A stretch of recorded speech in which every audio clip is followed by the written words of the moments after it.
Embora não vá desvendar, de momento, o conteúdo do resto do projeto, posso antecipar, isso sim que corresponde a um denominador comum. Uma grande viagem, tal como a define o próprio Major. Uma viagem que faria empalidecer Júlio Verne, como é evidente, não sou ingênuo ao ponto de acreditar que, com o achado e posterior transferência destes documentos para fora dos Estados Unidos, tenham desaparecido os perigos. Pelo contrário. É precisamente agora, por motivo do seu salto para a luz pública, que os serviços de espionagem podem apertar o cerco em torno de um jornalista irresponsável. É um perigo que assumo, não sem certa preocupação, mas, como o homem prevenido vale por dois, depois de uma fria avaliação do assunto, também eu tomei algumas precauções. Uma delas, a mais importante, sem dúvida, foi depositar os originais do projeto no cofre forte de um banco, em nome do meu editor, José Manuel Lara. Caso eu fosse eliminado, aquela documentação seria publicada ipso facto.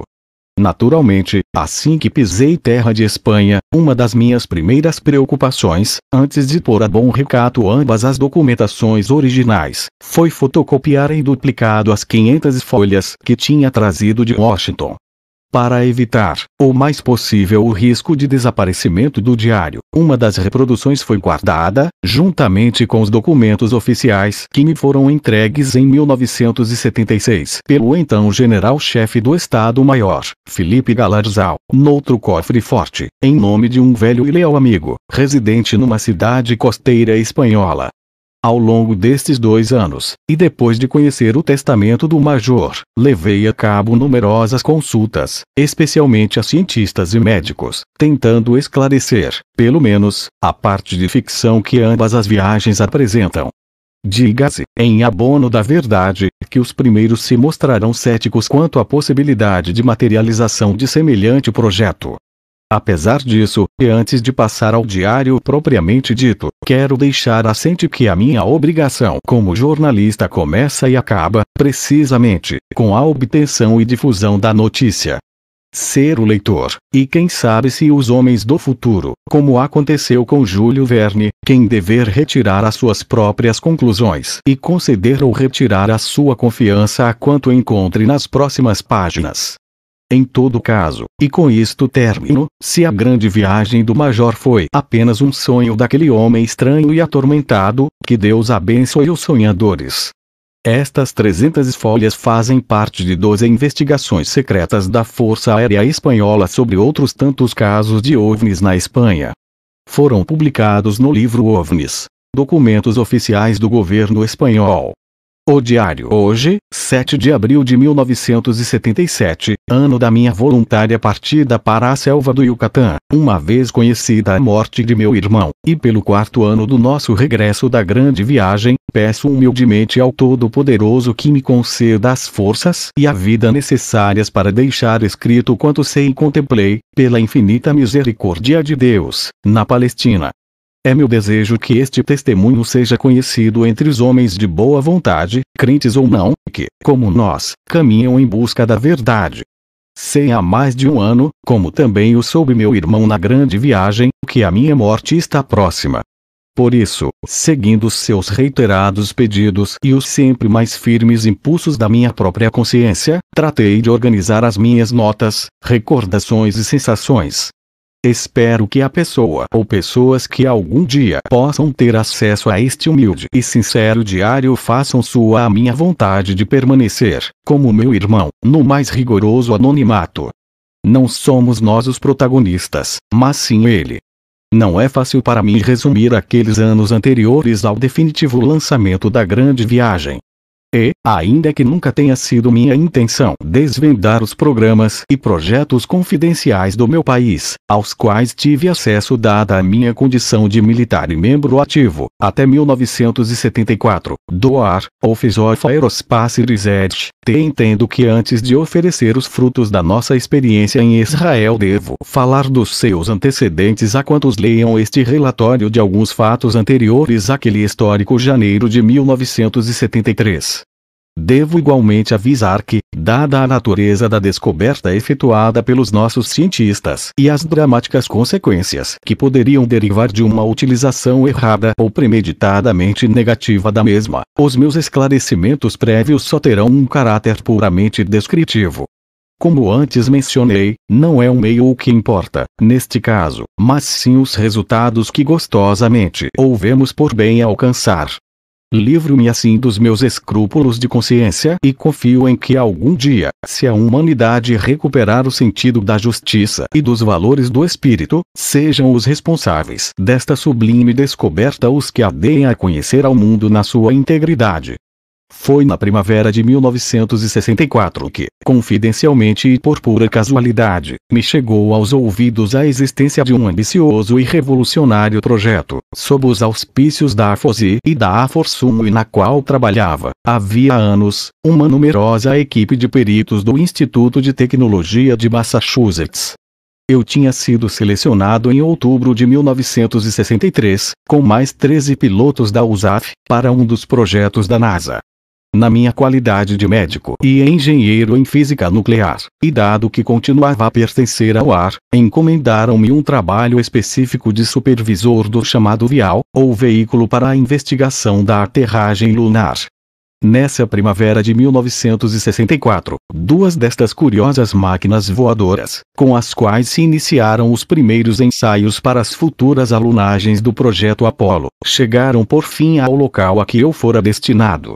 O Centro de Investigação de Voos da NASA, na base de Edwards, da Força Aérea Norte-Americana, 80 milhas a norte de Los Angeles.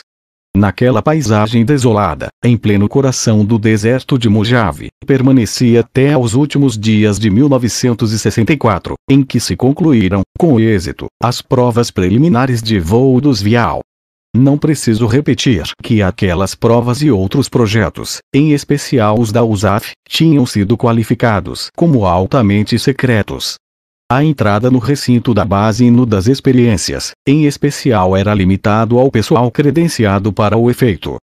Durante meses convivi com outros candidatos a astronautas, oficiais, cientistas e técnicos, todos eles de posse de nível de segurança ultra-secreto, chegando-me aos ouvidos um fantástico projeto: a Operação Swivel, Elo. Uma vez terminado o meu trabalho em Edwards, a NASA considerou que devia incorporar-me no Centro Marshall, de Voos Espaciais. A minha verdadeira vocação foi sempre a investigação. Concretamente, o jovem mundo da teoria unificada das partículas elementares. No entanto, naquele mês de dezembro de 1964 as minhas inquietações andavam por outros rumos. Os custos da NASA tinham começado a disparar e o Centro Marshall trabalhava dia e noite para encontrar novos sistemas ou fontes de energia, que tornassem mais baratas as dispendiosas baterias químicas dos projetos Explorer, Mercury e Gemini. Uma semana antes do Natal, e por razões de trabalho, tive de voar novamente para a base de Edwards. Durante um dos almoços com o pessoal especializado, conheci o novo chefe do projeto Swivel, o general, um homem sereno e de brilhante inteligência, que soube escutar pacientemente as minhas investigações e lamentos sobre a miopia mental de alguns altos cargos da NASA, que tinham repudiado. Mais de AFOSI e AFORS são as siglas do Air Force Office of Special Investigations, Organização de Investigações Espaciais da Força Aérea, e do Air Force Office of Scientific Research, Organização de Investigação Científica da Força Aérea, respectivamente. Uma vez as sugestões apresentadas por mim sobre a necessidade de substituir as antiquadas baterias químicas por células de carburante ou por baterias atômicas.